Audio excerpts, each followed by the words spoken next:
संयुक्तं नित्यं ध्यायन्ति योगिनः कामदं मोक्षदं चैव ओंकाराय नमो नमः। अज्ञानतिमिरान्धानां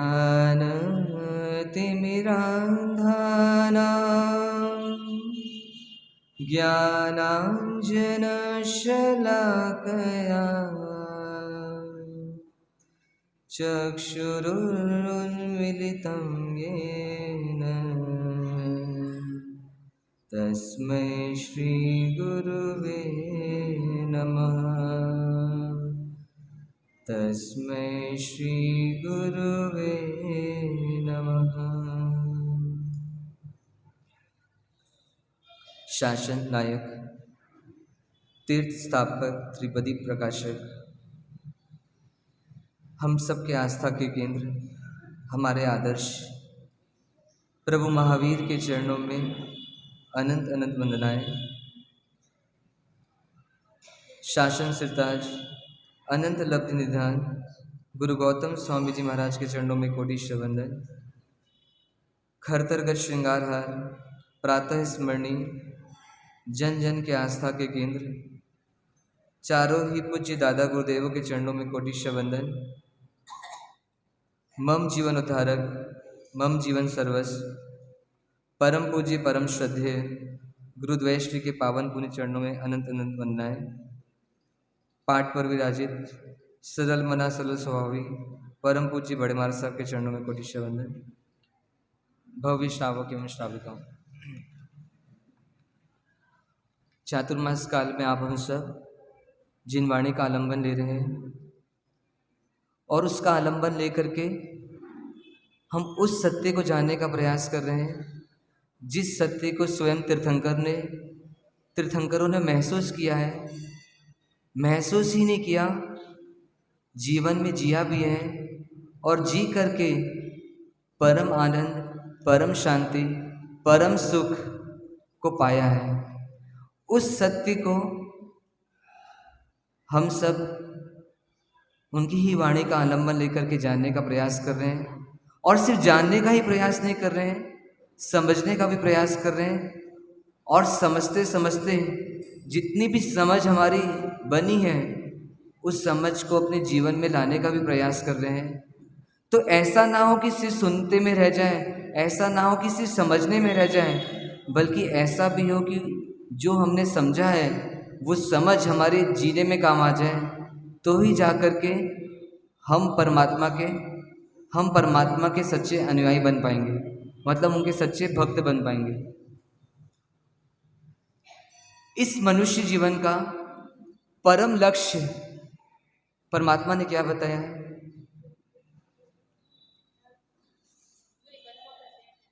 कर्मों का क्षय करना है। कर्मों का क्षय किससे होगा?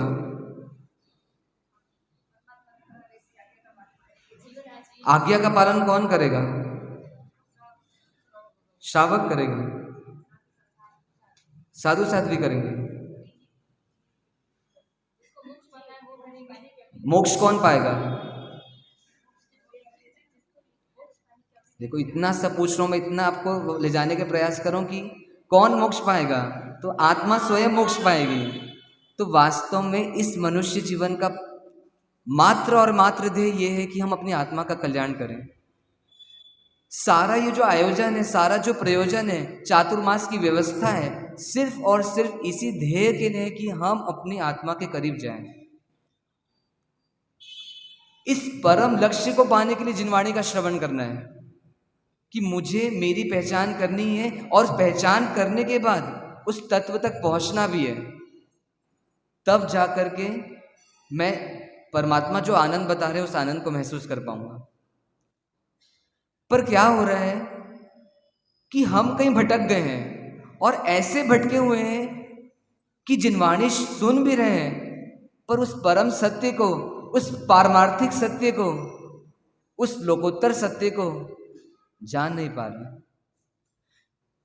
अभी जो ये 18 पाप स्थानक की हम विवेचन कर रहे हैं, सुन रहे हैं, समझ रहे हैं, वो उसका उद्देश्य सिर्फ इतना ही है कि हम अपनी आत्मा की पात्रता तैयार कर लें। अभी सिर्फ 18 पाप स्थानकों को हटाने से मोक्ष नहीं हो जाएगा। ये तो पहली कदम है। मोक्ष की बात तो बाद में प्रारंभ होगी, अभी मोक्ष की बात प्रारंभ नहीं हुई है। करना मोक्ष का काम है, करना आत्म कल्याण है, पर आत्म कल्याण के लिए अभी हमारे पास बेस नहीं बना हुआ है, हमारी योग्यता भी तैयार नहीं हुई है, पात्रता में बहुत कमी है। जैसे किसी खेत में खेती करना है तो क्या करना होता है? खेत को तैयार करना होता है ना। उस खेत को तैयार करने के लिए क्या करना पड़ेगा? उसकी सारी व्यवस्थाएं, जमीन की खाद आदि, उसको खोदना, वो सब करना पड़ेगा। तो ऐसे ही परमात्मा पहले बोल रहे हैं कि तेरे को करना आत्म कल्याण है, पर उसके पहले तेरी एक पात्रता तैयार होनी चाहिए। अभी आत्म कल्याण की बातें डायरेक्ट करेंगे ना, आत्मा को समझाने की बातें डायरेक्ट करेंगे ना, तो पचेगी नहीं, उल्टी हो जाएगी। क्यों नहीं पच रही है? उसका कारण बता रहे हैं परमात्मा। ये बातें पच क्यों नहीं रही है? जब बोल रहे हैं भगवान की तू आत्मा है, आत्मा है, तेरा स्वरूप अलग है, तू शाश्वत है, पर ये बात पच नहीं रही हमको किसी को भी। तो क्यों नहीं पच रही है? क्या कारण है? ऐसा अनादिकाल के संस्कार हैं। ये तो सब सुनी सुनाई बातें। एक्चुअल में क्या हो रहा है कि अभी ये आत्मा स्वयं कहीं व्यस्त हो गई है, इसलिए आत्मा एक्सेप्ट नहीं कर पा रही कि मैं आत्मा हूं। कहां व्यस्त हो गई है? तो परमात्मा पहला कारण बता रहे हैं व्यस्त होने का, कि तू 18 पाप स्थानकों में व्यस्त हो गया है। इतना रच पच गया है, इतना रच पच गया है उसमें, उसकी भीड़ में इतना खो गया है तू, कि जब तेरे को ये सत्य बताते हैं कि तेरा मोक्ष कैसे होगा, तो क्या होता है? फिर हमारे मुंह से शब्द निकलते हैं कि हाँ बात तो सही है। बात ही सही है नहीं निकलता, बात तो सही है, किंतु परंतु ऐसा वैसा तर्क वितर्क चालू होता है। ये क्यों निकल रहा है? क्योंकि आत्मा एक्सेप्ट नहीं कर पा रही अपने आप को कि मैं आत्म तत्व हूं, क्योंकि अपने आप को इतना बिजी कर लिया उसने कहीं और पे। ये 18 पाप स्थानक मानो हमारी लाइफस्टाइल बन गई है, हमारी जीवन शैली बन गई है। तो इसलिए ज्ञानी कह रहे हैं कि तू पहले इन पापों को समझ, पापों को समझ कर कि थोड़ा इन पापों को कंट्रोल कर, थोड़ा इन पापों से निवृत्त हो, और उसके बाद जब मैं तेरे को तत्व को बताऊं तो उस तत्व को क्या कर? आत्मसात कर।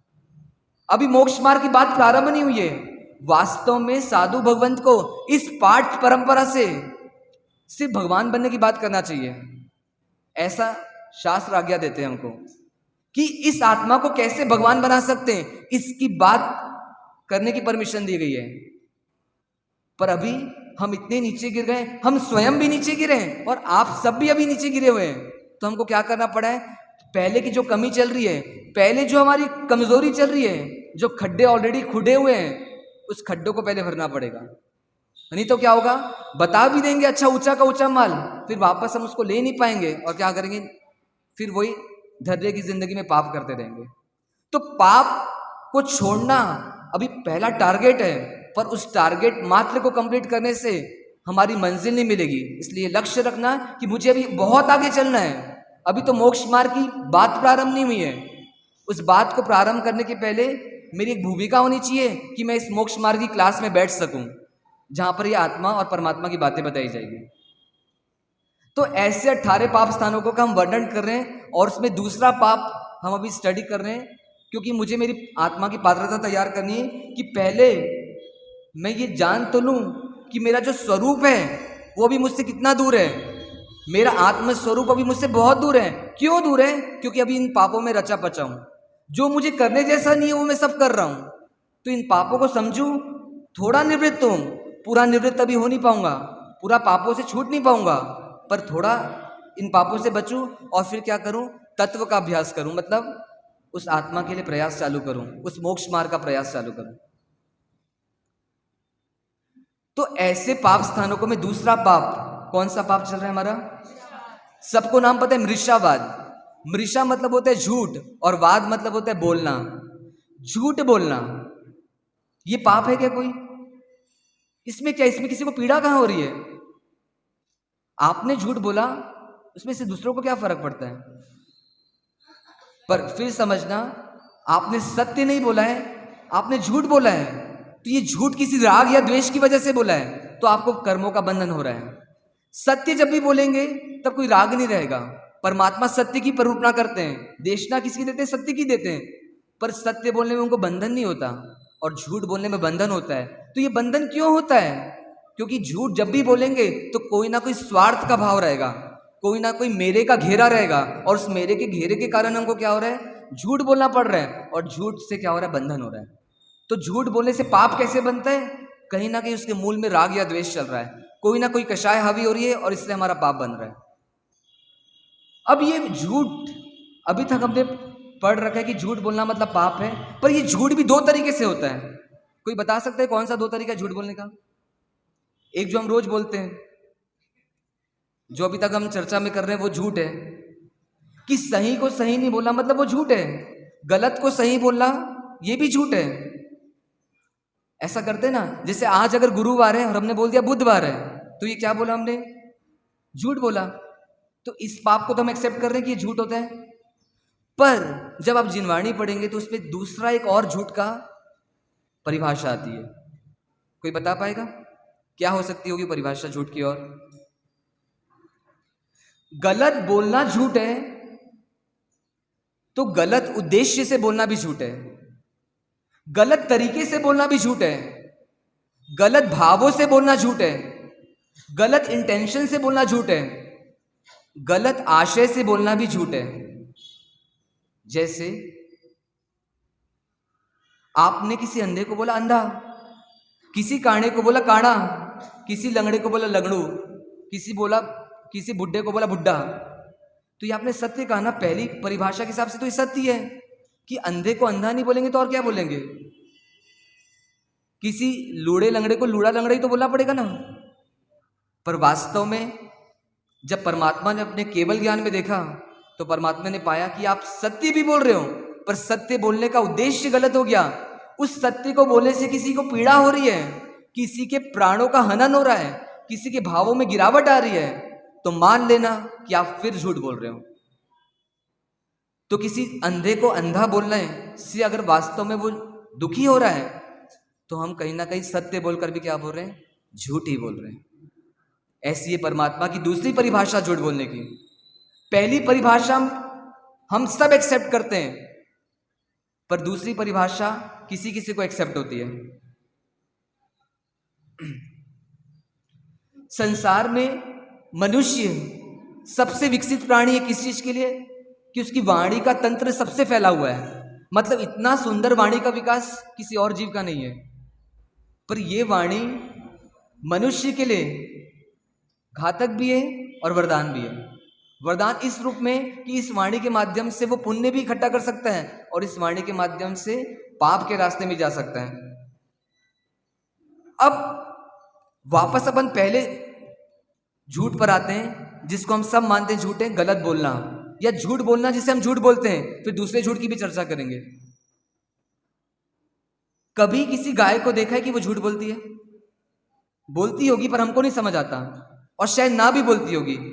इतनी पीड़ा में रहती है वो गाय, इतना उसको पाप का उदय चल रहा है, शायद कोई कसाई उसको ले जाएगा मारने के लिए, उसको पता भी नहीं चलेगा कि मुझे मारने के लिए ले जाया जा रहा है, पर फिर भी वो शायद झूठ नहीं बोल रही है। मतलब इस पाप के उदय में भी वो मुख प्राणी सच बोलना सीख जाते हैं और अपना जीवन का निर्वाह कर लेते हैं। पर हम जैसे मनुष्य जिसका पुण्य का उदय जबरदस्त चल रहा है, अभी खीर पूरी पराठे माल मसाला मिल रहा है रोज घरों में, पर फिर भी हमारे को अपने जीवन निर्वाह के लिए किसका सहारा लेना पड़ रहा है?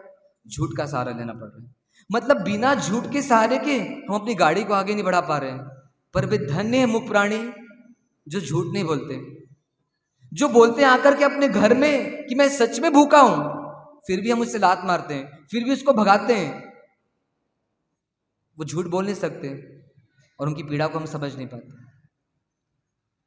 आज श्रावक वर्ग से एक बात करते हैं। पहले झूठ नहीं बोलना चाहिए, ये मन में थोड़ा जचता है, पर आपका ज्यादा समय किस में जाता है? सबसे नहीं, दिन भर की चर्या सबसे ज्यादा किस में होती है? व्यापार में होती है। अब व्यापार में झूठ बोलना या चाहिए कि नहीं बोलना चाहिए? क्या लगता है? बोलना तो नहीं चाहिए, पर बोलते हैं अपन, है ना। अब थोड़ा इस विषय पर चर्चा करेंगे कि हम व्यापार में झूठ बोलते हैं, बात सही है, पर क्या बिना झूठ बोले या कुछ कम किए, हमारा व्यापार चल सकता है क्या? आज थोड़ा फोकस इनके तरफ अभी कम है, पहले आपके ऊपर फोकस है थोड़ा, ठीक है? क्योंकि क्या आपको भी आगे बढ़ना है ना, आप आगे बढ़ेंगे तो अपने आप आगे बढ़ जाएंगे, ठीक है? तो अब सबसे पहली बात, एक उदाहरण से, एक लाइव एक व्यक्ति का उदाहरण मैं आपको बता रहा हूं, जिनके जीवन में कैसे चेंजेस आए, उसको थोड़ा समझते हैं, उसके बाद चर्चा करेंगे अपन। एक व्यक्ति मिले थे महाराज साहब को, बड़े महाराज साहब को, हम सब उनसे मिले थे। उन व्यक्ति के जीवन में क्या था, एक समय तक धर्म नहीं था, धर्म के मामले में उनकी रुचि नहीं थी बिल्कुल भी, और जिनवाणी श्रवण की, गुरु भवन के संपर्क में आए, थोड़ी धर्म की रुचि जागी। उनका व्यापार था गिफ्ट क्रॉकरी का, मतलब गिफ्ट वगैरह बेचते थे। तो जब व्यापार करते थे तो उनका जीवन एक समय तक ऐसा था कि 100 रुपए की चीज कभी 800-900 रुपए में भी बेच देते थे, और कभी कभी 100 रुपए की चीज 50 रुपए में भी बेचनी पड़ती थी, डेड स्टॉक हो गया जैसे, तो पुराना माल है, तो ऐसा उनका जीवन चल रहा था। पर जब धर्म की लागनी लगी, धर्म थोड़ा बहुत समझ आने लगा, तब उनका एक चिंतन चालू होता है कि मुझे ये जो धर्म है, परमात्मा महावीर के द्वारा बताया हुआ ये धर्म है, ये धर्म क्या सिर्फ थ्योरेटिकल है कि प्रैक्टिकल भी है? एक सोच चली उनकी घर में ही, ये सब अभी गुरु भवन से चर्चा नहीं कर रहे हैं वो। अब क्या लगता है कि धर्म थ्योरेटिकल है कि प्रैक्टिकल है? थ्योरेटिकल मतलब पढ़ने की चीज है धर्म, कि जीवन में अपनाने की चीज है धर्म? लगता क्या है? तो उन व्यक्ति ने चिंतन चलाया, और उन व्यक्ति को लगा कि धर्म शायद प्रैक्टिकल कुछ करने की चीज है, और प्रैक्टिकल अगर कुछ करने की चीज है तो ये दूसरों में करने की चीज है कि अपने में करने की चीज है? एक अगला प्रश्न उनके मन में उठा। तो फिर उन्होंने निर्णय किया, ये धर्म प्रैक्टिकल मेरे में ही करने की चीज है। वास्तव में जब परमात्मा का शासन चलता है ना, तब धर्म प्रैक्टिकल ही होता है, सुनते जाते हैं, जीते जाते हैं, ऐसा होता है भगवान के शासन में। जैसे जैसे भगवान बताते हैं वैसे वैसे कोई सर्ववृत्ति में आ जाता है, कोई देशवृत्ति में आ जाता है। पर हमारी पात्रता भी कमजोर है, इसलिए हम क्या करते हैं, उसको सुनते हैं, सुनने के लिए समय देना पड़ता है। अगर आप सीधा धर्म को प्रैक्टिकल जीना लग जाओ तो आपको ये 1 घंटे का प्रवचन भी अटेंड करने की जरूरत नहीं। वास्तव में ये आप जो इतना समय निकाल के आप प्रवचन अटेंड कर रहे हो, दुकान का समय कम कर रहे हो, घर परिवार की व्यवस्थाओं में थोड़ा टाइटनेस ला रहे हो, तो ये सब भी नहीं करना पड़ेगा। कब? जब आप धर्म को सीधा प्रैक्टिकल एप्लीकेबल करने लग जाओगे। तो उस व्यक्ति का निर्णय होता है कि मुझे अब धर्म को क्या करना है, प्रैक्टिकली जीना है। अब जीने की शुरुआत कहाँ करूं? तो सबसे पहले मैं ऐसा करता हूं कि जहां मेरा सबसे ज्यादा समय जाता है, ऐसे व्यापार में कुछ मैं धर्म को लाऊं। और ऐसी सोच करके उसने क्या क्या सोचता है कि मैं व्यापार में धर्म को कैसे लाऊं, ऐसा सोचना चालू करता है। और एक सोच चलती है कि व्यापार में मैं ऐसा करूं कि मैं सत्य बोलने का काम करूं, मतलब मैं झूठ बोलूं थोड़ा, पर जितना झूठ अभी बोल रहा हूं उतना ना बोलूं, कम करूं। तो उसके लिए कुछ रणनीति बनाते हैं, मतलब कैसे करूंगा ऐसे। तो सबसे पहला एक वो सोचते हैं कि मैं एक अपनी आज से नई स्ट्रेटेजी बनाता हूं, एक नई रणनीति बनाता हूं कि मैं हर माल को एक फिक्स रेट में बेचूंगा। मतलब मैं प्रॉफिट तो कमाऊंगा पर 10% प्रॉफिट कमाऊंगा, ऐसा एक फिक्स निर्णय करते हैं। और अपने सारे स्टाफ को बुला करके बोलते हैं कि तुम क्या करो, सारे माल में जितना भी सामान है दुकान में, उसमें क्या करो, एक स्टिकर लगा दो कि जितने का भी ये रेट का था माल, उसमें 10% जोड़ करके इसकी प्राइस लिख दो, और ये फिक्स प्राइस में हम माल बेचेंगे आज से। और माल अब बेचेंगे तो कोई मोल भाव नहीं करेंगे, कोई बार्गेनिंग नहीं करेंगे। माल लेना है तो लेगा व्यक्ति, नहीं लेना है तो नहीं लेगा व्यक्ति। माल रहेगा या माल नहीं रहेगा तो माल का पैसा रहेगा अपने पास, दोनों में से एक चीज रहेगी। पर बेचना तो इसी ट्रैक पर है हमको। और क्या किया, और आगे से निर्देश दे दिया, जब भी कोई माल की गाड़ी आएगी बाहर से, सूरत से, कोलकाता से, तो पहला काम यही करना है, तुमको 10% बढ़ा के रेट लगाते जाना है। और कोई भी स्टाफ, चाहे मैं कोई दुकान में रहूं मैं नहीं रहूं, तुमको इसी रेट में माल बेचना है। ऐसा निर्णय चालू किया। अब जब ये इंप्लीमेंट किया उन्होंने, तो उसका फायदा क्या आया उनको? फायदा ऐसा आया कि क्या वो एक टेंशन खत्म हो गई ग्राहक से बहस करने की, कि पहले ग्राहक को बहुत ज्यादा रेट बताओ, फिर उसकी सुनो, फिर एक बीच में आओ। ऐसी एक जो टेंशन रहती है, और फिर उस रेट को याद रखो जब तक वापस वो ग्राहक नहीं आ रहा है कि मैंने पहले उसको ये रेट बताया था और उसके पड़ोसी को ये रेट बताया है। ऐसी एक टेंशन खत्म हो गई। दूसरा क्या हुआ कि उनको नौकरों से जो टेंशन थी कि कहीं ज्यादा बता करके कुछ सेटिंग तो नहीं करते, ऐसा नहीं वैसा नहीं, ये सारी टेंशन खत्म हो गई कि अब फिक्स प्राइस में माल बेचना है। और तीसरा क्या हुआ, स्टॉक कीपिंग में, मतलब अकाउंटिंग करने में बहुत आसानी हो गई उनको। ऐसा वो प्रैक्टिकली बता रहे हैं कि मेरे को क्या फायदा हुआ। तो बहुत सारा समय, बहुत सारी एनर्जी उनकी जो थी दुकान संबंधी, वो क्या हो गई, अब उनकी सिक्योर होने लगी, मतलब कम लगने लगी। अब क्या हुआ, अब उनकी धर्म की रुचि इधर बढ़ रही है, तो उन्होंने क्या किया, दुकान में थोड़ा लेट जाना चालू किया। जो 10 बजे जाते थे दुकान, वो 11 बजे जाने लगे कि भैया दुकान वो खोलेगा 10 बजे, स्टाफ कोई आएगा तो माल देते रहेगा, मैं क्या करूंगा, मैं लेट जाऊंगा, मैं 1 घंटा आराधना ज्यादा करूंगा, मतलब मैं स्वाध्याय ज्यादा करूंगा। ऐसा करके उनका धार्मिक जीवन और आगे बढ़ गया। और उन्होंने महसूस किया ऐसा कि मेरे दुकान में विश्वसनीयता बढ़ रही धीरे धीरे। 8-9 महीने के बाद थोड़ा रिजल्ट आया कि लोग एकदम, कोई ग्राहक मेरा कम नहीं हो रहा, बल्कि ग्राहक की धीरे धीरे बढ़ोतरी हो रही है। ग्राहक बनते जा रहे हैं, नए संपर्क हो रहे हैं, और ग्राहक उस रेट पे ले जाते जा रहे हैं। और मेरी दुकान इस नाम से जाने लगी कि मैं फिक्स रेट में प्राइस में बेचता हूँ, मैं कुछ ज़्यादा मुनाफा नहीं कमाता हूँ, पर मेरे यहाँ मोल भाव भी नहीं होता। ऐसा एक उनका गुडविल बनते गया। और क्या हुआ, उनकी दुकान चलने लगी। उन्होंने और क्या कि 1 घंटा और लेट कर दिया दुकान जाना, वो ब्यासना चालू कर दिए जीवन में, और 1 घंटा क्या किए और लेट जाते, सीधा 12 बजे पहुंचते और शाम को 5:30 बजे दुकान से वापस आ जाते, ब्यासना करते शाम का, और उसके बाद सीधा उनके घर में स्वाध्याय होता, 5-7 लोग स्वाध्याय करने आते हैं। तो सोचो, अगर दुकान सिर्फ पुरुषार्थ से चलती, सिर्फ झूठ से चलती, तो उस दुकान में इफेक्ट आना चाहिए था, उनकी ग्राहकी में इफेक्ट आना चाहिए था, पर वास्तव में ऐसा कुछ हुआ नहीं। समय दिया उन्होंने भी, पर समय को इस तरीके से मैनेज किया कि पहले बहुत सारी टेंशन कम कर ली, तो क्या हुआ, उस टेंशन का इफेक्ट क्या हुआ कि वहां टेंशन कम हुई तो आउटपुट धर्म में ज्यादा आने लगा, अपना समय वो अच्छी चीजों में ज्यादा बिताने लगे, और ऐसा करते हुए जीवन आगे बढ़ गया। अब जिसको पुण्य में विश्वास नहीं होता ना, वो क्या सोचता है कि मैं कुछ ना कुछ करूं और फिर मैं कुछ पैसा कमाऊंगा। पर आप खुद बताएं कि पैसा पुण्य से आता है कि पैसा पुरुषार्थ से आता है? ये कंफर्म बताएं, दिमाग में क्या चल रही सोच। पुण्य से आता है तो कैसे कैसे प्रूफ कर, फिर हम इतनी मेहनत क्यों करते हैं? हमारे को क्या लगता है धर्म पुण्य से होता है, पर पैसा तो क्या होता है, पुरुषार्थ से आता है। जबकि परमात्मा ने कहा है कि इस आत्मा को आगे बढ़ाने के लिए पहले पुरुषार्थ लगाओ धर्म के मामले में, और संसार को पुण्य में लगा दो। संसार को पुण्य के भरोसे छोड़ दो कि जितना पुण्य होगा उतना पैसा आके ही रहेगा। सोचो, जितनी मेहनत आप करते हो उतनी मेहनत क्या एक हमाल करता है? आपसे ज्यादा मेहनत करता है हमाल। हमाल की मेहनत ज्यादा है, पर हमाल कितना कमा पाता है? 1000 रुपए कमा पाएगा एक दिन में, 2000 कमा पाएगा। और आप दुकान में बैठो नहीं बैठो, पर फिर भी 5,000 रुपए कमा लेते हो। तो ऐसा कैसे हुआ? अगर मेहनत से ज्यादा पैसा है तो मेहनत तो हमाल ज्यादा कर रहा है, वो किसान ज्यादा मेहनत कर रहा है, पर फिर भी पैसा उसको नहीं मिल पा रहा है। इसका मतलब पैसा पुण्य से आता है। एक सीए बनने वाला व्यक्ति 1 महीने में 2 करोड़ रुपए भी कमाता है, और एक सीए 2 महीने में 2 लाख रुपए भी कमाता है। तो सीए की डिग्री तो एक जैसी है ना, एक जैसी डिग्री है। और सीए बनने वाला तो होशियार ही रहेगा, क्योंकि आलतू फालतू व्यक्ति सीए नहीं बन सकता, बहुत पढ़ाई करनी पड़ती है। तो इतनी पढ़ाई की, तो पढ़ाई करने तक तेरा पुरुषार्थ काम आ रहा था, पर पैसा मिलना नहीं मिलना ये तेरे पुण्य के भाग में था। एक कण भी तुझे कम नहीं मिलेगा, अगर जितना पुण्य होगा उतना मिलेगा ही, और एक कण भी ज्यादा नहीं मिलेगा, मतलब पुण्य से ज्यादा तुझे मिलेगा भी नहीं। मतलब वास्तव में हमारा कोई ले जा ही नहीं सकता, और वास्तव में हमको कोई दे ही नहीं सकता। जितना पुण्य में होगा मिलके ही रहेगा, ऐसा साक्षात तीर्थंकर कहते हैं। पर ये विश्वास नहीं होता। ऐसा लगता है कि पुण्य क्या काम करता होगा, ये झूठ काम करता है, इसलिए झूठ के रास्ते में चलो और पैसा कमाओ।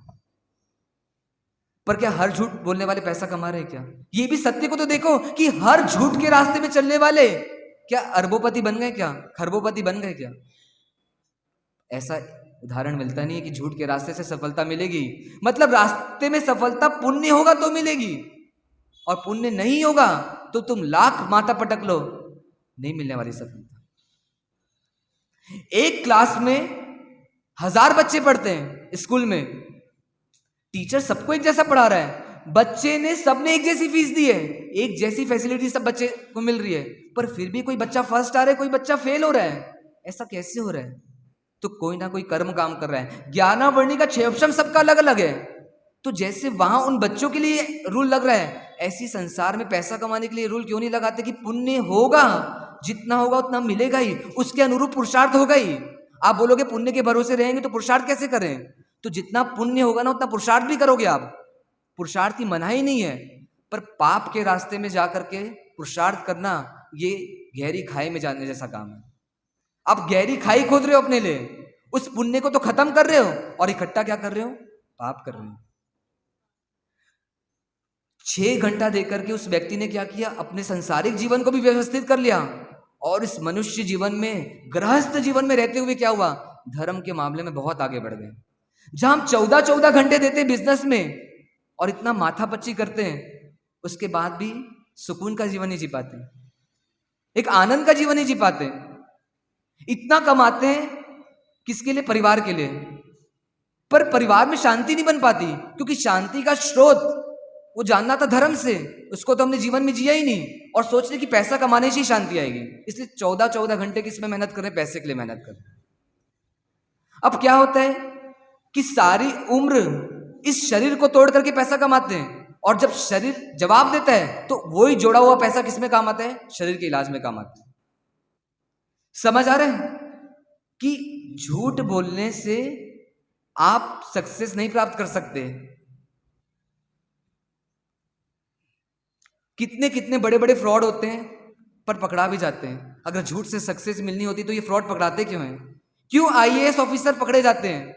आईएएस ऑफिसर बनना मतलब बहुत बड़ा काम है संसार की दृष्टि में, पर फिर भी उनका झूठ पकड़ा जाता है, क्योंकि ये झूठ कब तक छुपा रहेगा? जब तक आपका पाप का उदय नहीं आ रहा है। तुम्हारी बुद्धि के कारण झूठ नहीं छुपेगा, इस पाप के उदय की वजह से ही तुम्हारा झूठ छुपा हुआ है, और जैसी पाप की फिल्म चालू होगी तो कोई ना कोई निमित्त मिलेगा और तुम्हारा झूठ पकड़ा जाएगा और तुम सीधा नीचे गिरोगे। तो अब निर्णय करना कि श्रावक जीवन में पैसा कमाना बहुत जरूरी है, कर्तव्य हमारा कि हमको पैसा कमाना पड़ेगा, पर कहां तक बढ़ना झूठ के रास्ते में? कितना बढ़ना? पूरा कम नहीं कर सकते तो कैसे कम कर सकते हैं? उसके लिए क्या करना होगा? हमारी पारिवारिक व्यवस्था ऐसी होनी चाहिए कि हम सब मिलकर के बैठ करके एक सिद्धांत बनाए कि मेरे को झूठ क्यों बोलना पड़ रहा है, क्योंकि मैं हमारे परिवार की इच्छाएं बहुत ज्यादा है, आवश्यकताएं बहुत ज्यादा है। थोड़ी आवश्यकताओं को कम करें, जीवन में धर्म की प्रायोरिटी बढ़ाएं। ये सोचे कि मुझे मनुष्य जीवन में बनना था, साधु बनना था, मुझे भगवान के मार्ग में बढ़ना था, वो तो मैं बढ़ नहीं पा रहा हूं, तो कम से कम पाप के रास्ते से अपने ऐशो आराम तो नहीं करूं। और ऐसा पूरे पारिवारिक जन, उसमें पत्नी का भी सहयोग हो, पति का भी सहयोग हो, बच्चों का भी सहयोग हो, ऐसा सहयोग लेकर के एक निर्णय करें कि हम कमाई करेंगे पर अनीति के रास्ते से नहीं करेंगे, झूठ के रास्ते से नहीं करेंगे, और कम कमाएंगे पर आपाधापी में नहीं जाएंगे, संसार की रेस में नहीं भागेंगे, क्योंकि इस रेस में भागते रहोगे और कब नरक चले जाओगे पता ही नहीं चलेगा। गाड़ी ऐसी गियर भगाएगी आगे कि सीधा नरक पहुंच जाओगे, और वहां फिर कोई संभलाने वाला नहीं मिलेगा। तो आपके श्रावक जी कभी आपसे पूछे आकर के उस भाई की स्टोरी सुन करके, अब आपको पूछ रहा हूं, उस भाई की स्टोरी अभी मैंने इनको समझा दी, अब ये घर आकर के पूछे आपसे, क्योंकि आपसे निर्णय लेना है इनको, क्योंकि आपकी हाँ होगी तभी सब काम होगा। तो आपसे अगर ये श्रावक जी आकर के पूछे कि बताओ उस भाई ने क्या किया, थोड़ी अपनी इच्छाएं कम कर ली और संतोष ला लिया जीवन में, और क्या किया 6-8 घंटे का बिजनेस का जीवन जी रहे हैं, और क्या किया एक फिक्स रेट में काम कर रहे हैं, तो क्या मैं भी ऐसा करूं क्या? क्या बोलते हो? ऐसा आपसे पूछ रहे हैं। करना ही चाहिए, ऐसा बोलोगे पक्का? ऐसा तो नहीं बोलेगे अरे भैया इस सब रास्ते मत पड़नी, तो मेरी सोने की अंगूठी कौन लाएगा, मेरे लिए हीरे का हार कौन लाएगा, मेरी ये व्यवस्था कौन करेगा, मेरे को घूमने कौन ले जाएगा? तुम पैसा कम कमाओगे तो। क्योंकि देखो जितना फोर्स परिवार का आता है ना, उतना वास्तव में ऐसा होता है कि इनको जुड़ना पड़ता है। हमारी इच्छाएं बहुत ज्यादा रहेगी, हम बार बार उनको तंग करेंगे कि हमारे पास ये नहीं है वो नहीं है, तो कहीं ना कहीं रास्ता धर्म का मिलता नहीं है, और क्या होता है झूठ के रास्ते में व्यक्ति आसानी से चला जाता है। तो आप अपने डायमंड के चक्कर में, डायमंड के हार के चक्कर में ऐसा तो नहीं करोगे कि आपके डायमंड जैसे पति को हमाल बना दोगे कि तू भी हमाल बन, हमको लाया तो हमाली करनी पड़ेगी, ऐसा नहीं करोगे ना, ऐसा नहीं करना। हमको, हम अगर धर्म में बढ़ रहे हैं तो वास्तव में हमको धर्म पत्नी बनना, हमको धर्म श्रावक बनना, कि ये मजबूरी है कि मुझे श्रावक जीवन में रहना पड़ रहा है। परमात्मा ने कभी भी देशना में श्रावक धर्म की महिमा नहीं गाई है, पहले गाई है तो हमें सर्ववीर्ति धर्म की महिमा गाई है। दीक्षा ले सको तो दीक्षा ही लो, कभी संसार में मत अटको, ये राजमार्ग तो दीक्षा ही लेने का है। मुक्ति के महल में दीक्षा के मार्ग से ही प्रवेश होगा। पर जब कुछ जीव आते हैं कि हम दीक्षा नहीं ले पा रहे हैं, हम परमात्मा इस शरीर का राग नहीं छोड़ पा रहे हैं, तब परमात्मा फिर एक सब्स्टिट्यूट के रूप में, मतलब एक अल्टरनेट के रूप में श्रावक धर्म की प्ररूपना करते हैं। पर ये श्रावक धर्म वास्तव में जिन शासन में परमात्मा की नजरों में बहुत नीचे का धर्म है, बहुत नीचे का धर्म है। ये करुणा के वश परमात्मा ने हमको एक ट्रैक दिया, पर वास्तव में बढ़ने जैसा नहीं है। ये मजबूरी लगना चाहिए कि मैं श्रावक धर्म में हूं तो क्यों मैं और पाप के रास्ते में बढ़ूं, इसको कम करते जाऊं ना, कम में कम करूं तो मैं जितनी अपनी आवश्यकताएं कम करूंगा, अपेक्षाएं कम करूंगा, इच्छाएं कम करूंगा, तो ही तो मैं जीवन निर्वाह के लिए पाप का यूज कम कर पाऊंगा। आप जितनी इच्छाएं भरोगे उतना ऊपर निकालोगे कि मुझे ये चाहिए वो चाहिए, और फिर उन श्रावक को ऐसा करना ही पड़ेगा, ना चाहते हुए परिवार की शांति के लिए दिन रात धन के लिए मेहनत करनी पड़ेगी। तो ऐसा एक हमारा परिवार, उसमें सबका कंट्रीब्यूशन होगा, किसी एक की सोच से ये हो नहीं सकता कि हम ऐसी नीति बनाए कि कमाना पड़ रहा है क्योंकि मजबूरी है, शरीर का राग नहीं छूट रहा है, चल सकूं तो महावीर के पथ पर चलूं, और नहीं चल पा रहा हूं जब तक, तब तक क्या करूं, न्याय नीति से पैसा कमाऊं और जीवन का निर्वाह करूं। दुनिया की चकाचौंध में नहीं जाऊं कि वो इतना कमा रहा है, वो इतना कमा रहा है, वो इतना स्टेटस बना रहा है। ऐसा नहीं होना चाहिए वास्तव में, क्योंकि तुम स्टेटस कितना भी बना लो, कोई स्टेटस काम का नहीं है। आप शास्त्र पढ़ेंगे ना, उसमें आता है चक्रवर्तियों के लिए कि चक्रवर्ती 60,000 वर्ष तक युद्ध लड़ते हैं और 6 खंड को जीतते हैं, मतलब इस पूरे विश्व को जीतते हैं। विश्व मतलब नरक गति वगैरह को छोड़ दो, मतलब जो मनुष्य गति है उसके 6 खंडों को जीतते हैं। और उस खंड को जीतने के बाद उनकी भावना होती है कि मैं विजेता हूं। इस विजेता की उद्घोषणा कहां पे करूं, मैंने पूरे विश्व को जीता है, ऐसी उद्घोषणा कहां पे करूं? तो कहते हैं जहां पर मेरे परमात्मा का जन्माभिषेक होता है, ऐसे मेरू पर्वत पर जाते हैं, और मेरू पर्वत पर जाकर के वहां एक शिलाएं हैं ऐसी जहां पर चक्रवर्ती अपना नाम लिखते हैं। पर जब जाकर के देखते तो देखते कि पुराने कितने सारे चक्रवर्तियों का नाम लिखा हुआ है, पर उनको अपनी जीत का जश्न मनाना होता है ना, तो क्या करते हैं, किसी एक चक्रवर्ती का नाम मिटाते हैं और अपना नाम लिखते हैं वहां पर। सोचो, विश्व को जीत लिया पर फिर भी अपने नाम को अमर नहीं कर पाए। उस चक्रवर्ती महापुण्य की धनी है। इस मनुष्य लोक में तीर्थंकर के बाद किसी का पुण्य है जबरदस्त, तो किसका है? चक्रवर्ती का है। ऐश्वर्य लबालब है, पर फिर भी अपने नाम को क्या कर पाए, अपनी विजेता, अपनी जीत का जश्न लॉन्ग समय तक नहीं बना पाए। कोई दूसरा चक्रवर्ती आता है और उनका नाम मिटा देता है उस पांडुशिला से, मतलब उस मेरू पर्वत में जाकर के। मेरू पर्वत पर कोई जा नहीं सकता, पर एक चक्रवर्ती स्वयं दूसरे का नाम मिटा रहा है। तो हमारी औकात कहां है कि हम इस दुनिया की रेस में जीत पाएंगे? तो हम क्यों इन भोगों की दुनिया में जीतने का प्रयास कर रहे हैं? जितना जरूरी है उतना भोग कर लें, उसको ये मान करके करें ये मेरी कमजोरी है, और ये पाप का रास्ता धीरे धीरे छोड़ दें, और पुण्य के रास्ते से जितनी कमाई हो रही है उतना कर लें, और बाकी सब समय सिर्फ अपने आत्म कल्याण के लिए लगाएं, मात्र और मात्र आत्म कल्याण के लिए। ऐसा हमारा जीवन होना चाहिए। उस पुण्य श्रावक को लक्ष्य बनाएं। अभी गौतम स्वामी और साधु महात्मा की बात नहीं कर रहे हैं आपको, उस पुण्य को देखे तो सही कि कैसा उनका वीर्य बल, कि मुझे अपनी आवश्यकताओं को कम करते जाना है और मात्र इस आत्मा के लिए जीना है, ऐसा उद्देश्य बना। अब दूसरा प्रकार का जो झूठ है, वो कौन सा झूठ है? मैंने बताया था अभी थोड़ी देर पहले, गलत तरीके से बोलना, मतलब इस तरीके से बात करना कि सामने वाला क्या हो जाए, हर्ट हो जाए। ये भी क्या है? झूठ है। जैसे आप सासू हैं और आपने अपनी बहू को बोला, क्यों महारानी सुबह हो गई क्या? तो आपने सत्य बोला कि वो चौके में लेट आई, लेट उठी तो लेट आई, पर आपका शब्द गलत था। आपने उसको क्या किया? टॉन्ट दिया, आपने उसको कमेंट पास की, तो यहां पे क्या हो गया? झूठ हो गया। ऐसा झूठ भी हम बोलते हैं। मतलब ज्ञानी ये बताना चाह रहे हैं कि जो भी सत्य आप बोले, वो सत्य का एक पैमाना है कि वो सत्य कब रहेगा। अगर वो सत्य प्रिय नहीं है, मधुर नहीं है, किसी के हृदय में बस सके, ऐसा वो सत्य नहीं है, तो वो सत्य भी क्या है? झूठ है। मतलब आपका सत्य किसी को कटु लग रहा है, किसी के हृदय को ठेस पहुंचा रहा है, तो मान लेना वो आप असत्य बोल रहे हो। एग्जाम्पल, एक बार प्रवचन में एक घोषणा हुई कि कल एक गुजरात के श्रावक आ रहे हैं, और वो श्रावक यहां पर प्रवचन के बाद प्रभावना करेंगे।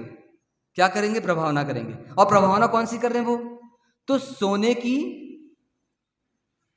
100 ग्राम सोने का सिक्का बांटेंगे। ठीक है, ऐसी उद्घोषणा हो गई है, तो कल आपको प्रवचन में पधारना है। ऐसी उद्घोषणा हुई श्रावक की।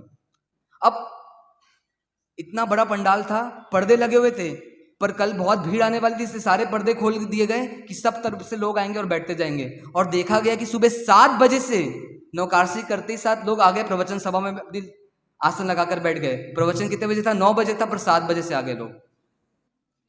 आप लोग नहीं थे, आप लोग तो नहीं थे, ऐसे वो दूसरी जगह की बात हो रही। अब क्या हुआ?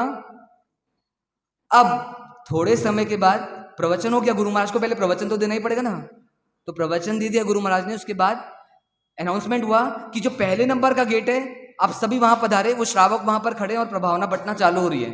और सब ने मांगलिक भी नहीं सुनी और सीधा वहां पे चले गए। गुरु महाराज तो बैठे वासक्षेप लेकर के कि आएंगे दलवाने, कोई आया ही नहीं हमारे पास। ठीक है, जाओ भैया, कोई दिक्कत नहीं। अब वहां पर वो श्रावक खड़ा है। श्रावक जहां पर खड़ा है वहां पर क्या है? एक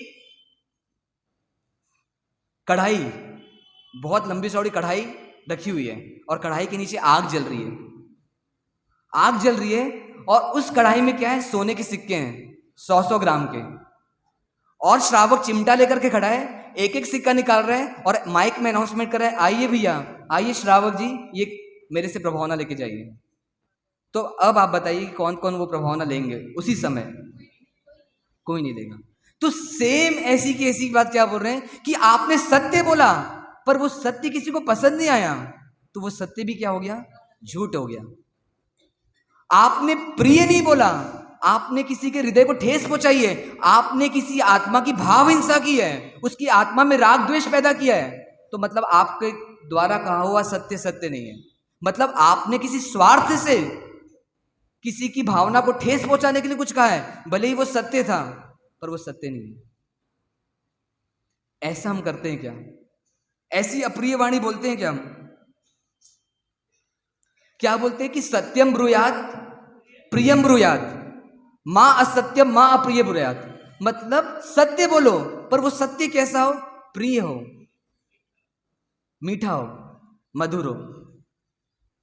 व्यक्ति क्या होता है, जब हमारी किसी से लड़ाई होती है ना, तो हम सामने वाले के कमेंट पर ध्यान देते कि उसने मेरे को ऐसा कहा, पर उस टाइम ये सोच नहीं पाते कि मैंने सत्य बोलते हुए भी क्या गलत ढंग से तो नहीं बोला, क्या मेरी वाणी में कड़कड़ाहट तो नहीं थी, क्या मैंने अपने सत्य गलत तरीके से तो नहीं रखा। अगर रखा है तो मतलब हमारी गलती पहले है। उस व्यक्ति का रोष आपको दिख रहा है, पर वो रोष नहीं दिखना चाहिए, पहले हमारी गलती दिखना चाहिए। आज जाकर के काम करना, अभी हम झूठ बोला नहीं छोड़ सकते ना, चलो वो भी बात अभी छोड़ रहे हैं। आप पहला काम ये करना कि जानने के बाद आप अपने परिवार में अपने से छोटों से, अभी बड़ों से नहीं बोल रहे हैं, छोटों से पहले करना। छोटे से पूछना जा करके कि मैं तुझसे रोज बात करता हूं, तू मेरे को बता कि मेरी वाणी तेरे को अच्छी लगती है कि नहीं, मेरी वाणी में कहीं कमी लगती है क्या। और एकदम उसको कॉन्फिडेंस से बोलना कि देख मैं तेरे को कुछ नहीं बोलूंगा, मैं अपना सुधार करना चाहता हूं, इसलिए मैं तेरे से पूछ रहा हूं कि तू मुझे बता कि मेरी वाणी में कहाँ का कमी है। तो शायद कभी हो सकता है कोई आपका बच्चा या कभी कोई परिवार में जो भी छोटे हैं आपके, वो बताएं कि आप पापा या मम्मी आप बोलते तो सही हो, पर इस तरीके से बोलते हो कि हमारा ईगो बहुत हर्ट हो जाता है, इसलिए हम आपको इज्जत नहीं देते। आपको लगता है ना कि हम इतना बच्चों के लिए करते पर बच्चे हमारी इज्जत नहीं करते, तो शायद उसमें यह भी कारण हो सकता है कि आपकी वाणी, आपने 2 साल से बोलना तो सीख गए कैसे बोलना चाहिए, पर आज 50 साल तक आते आते ये नहीं पता, वाणी निकल तो गई पर वाणी होनी कैसी चाहिए ये कला नहीं सीख पाए। आप उससे पूछो ना कि मेरी वाणी में कहाँ गलती है, मेरे से तुमको व्यवहार करने में दिक्कत कहाँ आती है, तुम मेरे से नाराज क्यों रहते हो। आप ऐसे अपने स्टाफ से पूछिए कि जिनको हम पेमेंट देते हैं, जिनकी सब व्यवस्थाएं करते हैं, पर वो स्टाफ हमसे प्रेम करते हैं या नहीं करते हैं, उनके हाव भाव से समझ आ जाएगा। अगर नहीं करते तो शायद हमारी वाणी में क्या है, कहीं ना कहीं कुछ कमी है, कहीं ना कहीं कुछ कमी है, तभी ऐसा हो रहा है। पर अगर आगे बढ़ना है, इस पाप को छोड़ना है, तो क्या करना होगा। जैसे एक ताला होता है, एक चाबी से नहीं खुलता, तो हमारे पास गुच्छे में बहुत सारी चाबी होती है, हम अलग अलग चाबी लगा कर रख के देखते हैं और फिर एक निर्णय में आते कि इस चाबी से ताला खुलेगा। ऐसी कभी हमारी बहू से नहीं पट रही है, बेटे से नहीं पट रही है, पत्नी से नहीं पट रही है, या पति से नहीं पट रही है, तो उस टाइम उसको नहीं देखे, उस टाइम सोचिए कि मेरे नेचर में कहाँ कमी हो रही है, मैं अलग अलग फॉर्मूले लगा कर देखूं कि मैं इनका दिल क्यों नहीं जीत पा रही हूं, और देखना जब सोचेंगे तो कुछ ना कुछ आंसर मिलेगा, और आंसर मिलेगा और आप उसको इंप्लीमेंट करोगे तो आपके रिलेशन क्या हो जाएंगे, बहुत अच्छे हो जाएंगे। तो झूठ बोलना ही पाप नहीं है, गलत तरीके से झूठ बोलना भी पाप है।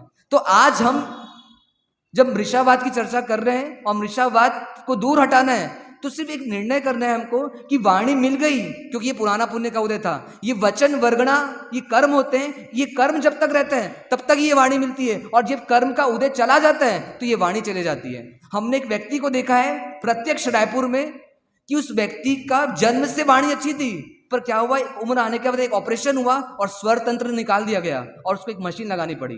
वो बोलते कैसे कि मशीन का एक बटन दबाते और फिर कुछ आवाज निकलती, और उस आवाज को समझना इतना आसान नहीं था।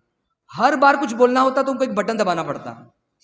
तो मतलब ये क्या बता रहा है कि जब जन्मे थे तब वाणी वर्गणा वचन वर्गणा के पुद्गल अच्छे थे, मतलब वो कर्म थे हमारे पास, इसलिए वो पुण्य का उदय चल रहा था और हम वाणी व्यवहार कर पा रहे थे। पर अचानक से क्या हुआ, पुण्य खत्म होने लगा और क्या हुआ, शरीर में दिक्कतें आ गई।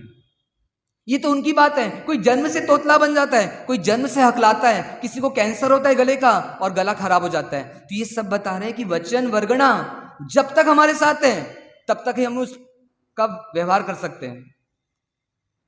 पर सोचना चाहिए, ये पुण्य का उदय है कि हम बोल पा रहे हैं, पर इस पुण्य को कैसे खर्चा करना। जैसे कोई टंकी में लीकेज है तो टंकी से पानी क्या होगा, गिरते जाएगा, पर आपने टंकी में पत्थर मार दिया तो टंकी से पानी पूरा एक बार में चला जाएगा।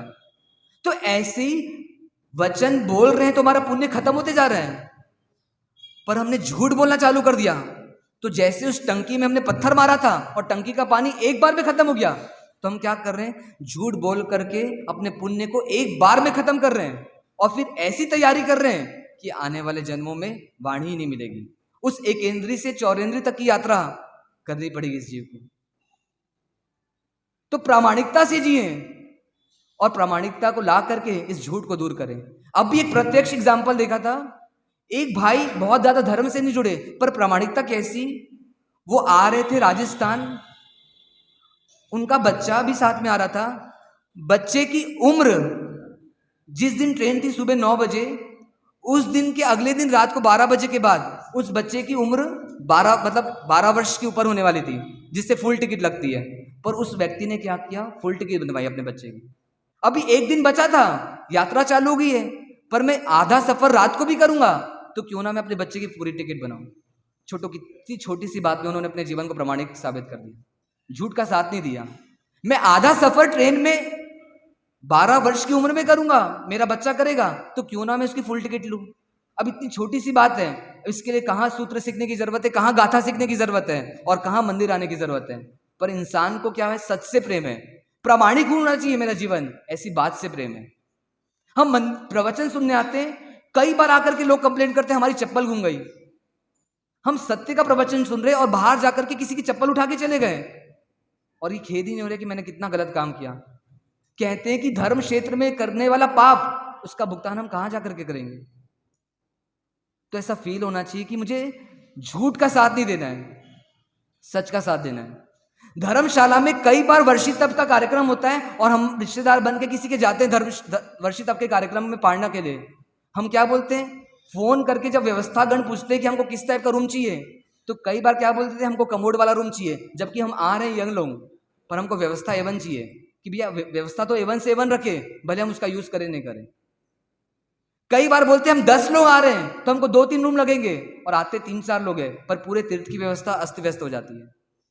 तो ये झूठ का सहारा लेकर के आप थोड़े समय के लिए तो काम कर लोगे, पर जिन शासन में, धर्म के मार्ग में, धर्म के रास्ते में जिन शासन की हिलना कर रहे हैं अपन अपने प्रवृत्ति से, तो क्या होगा, आने वाले समय में शासन मिलेगा ही नहीं। ऐसी तैयारी करेंगे तो ऐसा संकल्प करें, थोड़ा मजबूती बनाएं, कॉन्फिडेंस लगाएं कि सत्य के सहारे भी जीवन अच्छे से निकल सकता है। हम जिस मुनि भगवान से, जिन देव गुरु धर्म से हम जुड़ रहे हैं, वे कैसे हैं, वे तो सत्य के पुजारी हैं। तो मुझे भी सत्य का आलम्बन लेना ही है और अपने जीवन में जितना झूठ को कम कर सकूं कम करना ही है। छोटे प्रसंगों में तो झूठ बोलना ही नहीं है, पर अपना मनोबल इतना बढ़ाना है कि मैं बड़े प्रसंगों में भी झूठ ना बोलूं। ऐसा प्रयास आप हम सब करें। जिन आज्ञा विरुद्ध जो भी कुछ कहा वह सब मन वचन का ऐसे तस्मिच्छामि।